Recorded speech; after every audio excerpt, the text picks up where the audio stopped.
આજે અમે ગામની બધી જ બહેનો ભેગી થઈ અને વીરપસલીની વાર્તા કરવાની છે।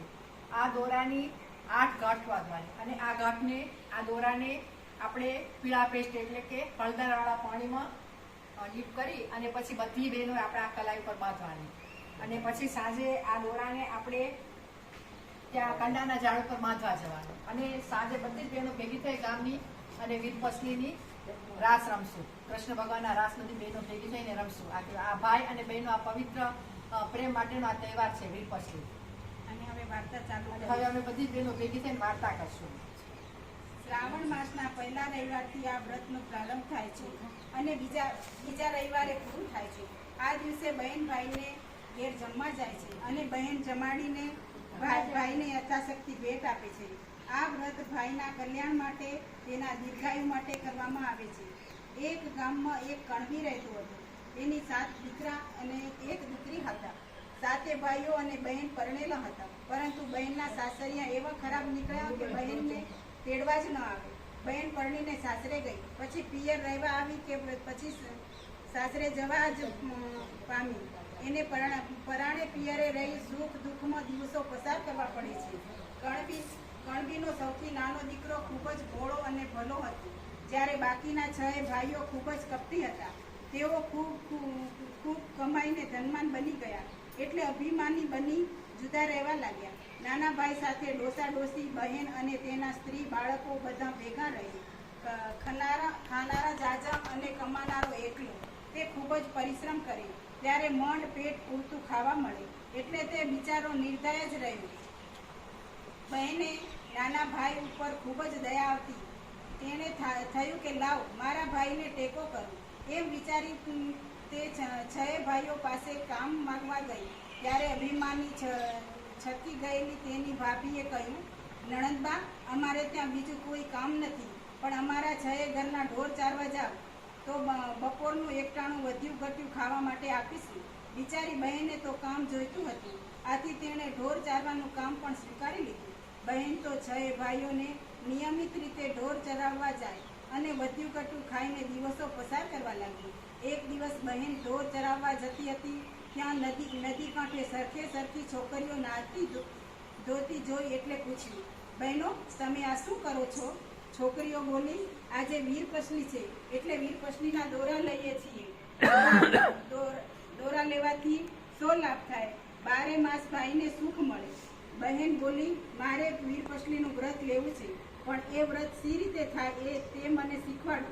છોકરીઓએ પોતાના કપડામાંથી 8 તાંતણા કાઢી દોરો આપ્યો, પછી કહ્યું, લે આ દોરો, મહાદેવજી એમ બોલતી જા અને 8 ગાંઠો વાળતી જા। પછી 8 દિવસ સુધી વ્રત કરજે। રોજ સવારે વહેલા ઉઠીને સ્નાન કરી આ દોરાને ધૂપ આપજે। 9મા દિવસે વ્રત ઉજવજે અને દોરાને પીપળે બાંધજે। છોકરીઓના કયા પ્રમાણે નાની બહેને વ્રત શરૂ કર્યું। આમ કરતાં 8 દિવસ પસાર થઈ ગયા। હવે વ્રત ઉજવવાનું હતું, એટલે તેણે માને કહ્યું, માં, આજે તો મારે વ્રતનું ઉજવણું કરવું છે। ભાઈ જે આપશે તે જ જમીશ। એ તો હરખાથી ભાઈઓને ત્યાં ગઈ અને બોલી, ભાભી, આજે મારે વીરપસલીનું વ્રતનું ઉજવણું કરવાનું છે, તમે જમાડશો? આ સાંભળીને ભાભીઓ તેની મસ્કરી કરવા લાગી અને બોલી, અરે બહેન, આ વ્રત લીધા ત્યારે અમને પૂછ્યું હતું? તમે અમને પૂછીને કર્યું હોત તો જમાડત, હવે કંઈ ખાવાનું ન મળે। આમ કહી બહેનને હળધૂત કરી ભાભીઓ કાઢી મૂકી। બહેન તો રડતી નાની ભાભી પાસે આવી અને બધી હકીકત કહી સંભળાવી। નાની ભાભીએ તેમને બાથમાં લઈ આંસુ લૂછતા બોલી, બહેનબા, તમારા ભાઈ હમણાં જ ખેતરે ગયા। બધા એકબીજાને દોરા બાંધે છે।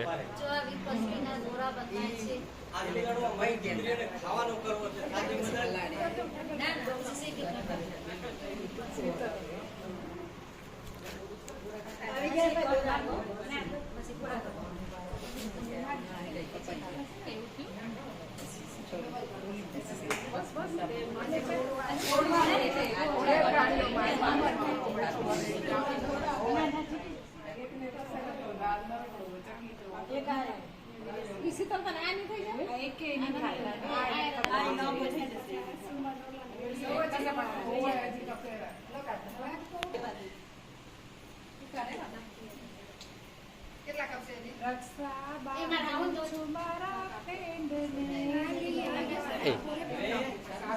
બેનો થોડી થોડી મદદ કરતા હવે ત્યારે દીકરીને ખાવાનું કરો.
બહુ મજા.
સવારે આપણે બધી જ બહેનો ગામની ભેગી મળી અને વીરપસલીની વાર્તા કરી હતી. આપણે સવારે વાત કરી હતી કે વીરપસલી એટલે ભાઈ બહેનના સંબંધનો પવિત્ર તહેવાર એમ. તો સવારે આપણી બધી જ બહેનો ભેગી મળી વાર્તા કરી અને આ દોરામાં 8 ગાંઠો બાંધી હતી. 8 ગાંઠો એટલે ભાઈ બહેનના પવિત્ર સંબંધની આ ગાંઠો છે. એમ કે જિંદગીભર એ ભાઈ ને બહેનનો સંબંધ તૂટે નહીં એના માટેની આ ગાંઠો છે. તો સવારે જે દોરા આપણે બાંધ્યા હતા આપણી કલાઈ ઉપર, બહેનોની કલાઈ ઉપર, એ અત્યારે અમે છોડ્યા. પછી અમે પછાડના એટલે કે 4-5 વાગે અમે બધી બહેનો ભેગી મળી અને રાસ રમી. હવે અત્યારે આ દોરા છોડી અને અમે બધી જ બહેનો આ કંડાના ઝાડ ઉપર બાંધવા એમ કે આ દોરા બાંધવા માટે આવી છે. કંડાનું ઝાડ એ કૃષ્ણ ભગવાનનું પ્રતીક માનવામાં આવે છે. તો આ ઝાડ ઉપર જે દોરો બાંધી તો એમ કે આપણે બધી એમ કે આપણા ભાઈઓનું ને બહેનોનું બધાનું એમ કે આયુષ્ય લાંબુ થાય, સ્વાસ્થ્ય સારું રહે અને બધા જ એમ કે નિરોગી રહે એટલા માટે અમે આ બધી જ બહેનો આ દોરો છે ને એ કંડાના ઝાડ ઉપર બાંધશું. કૃષ્ણ કનૈયા લાલ કી જય. હા બધા લવ બધાને લાગટ લવ. એ પાછી ટાઈટ કરી દેજો. એ પાછી તલ ઓલી આમાં બાંધી દઈ. આમાં બાંધે.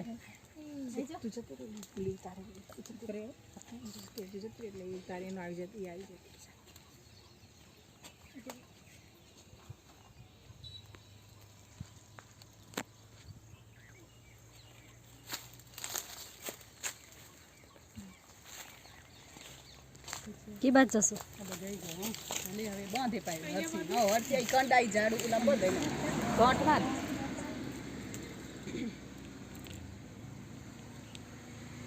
ખીચી લેતો આ વચ્ચે એવું તારે બાંધી હો મૂકી દે તો હાલશે લીલે ઝાડવે બંધાઈ ગઈ. ખાખરો છે વાંધો નહીં, બીજો ઓલો લવર સાહેબ આવી જાઓ, હું પકડી લઉં દોરો. એ વીટી દઉં છું. ઉભા રહેજો. વીટી દેશો તો હાથ કાનુડો ઝૂલસે પડ્યો રાત ને દી ને મસ્ત મસ્ત થઈ ગયો છે.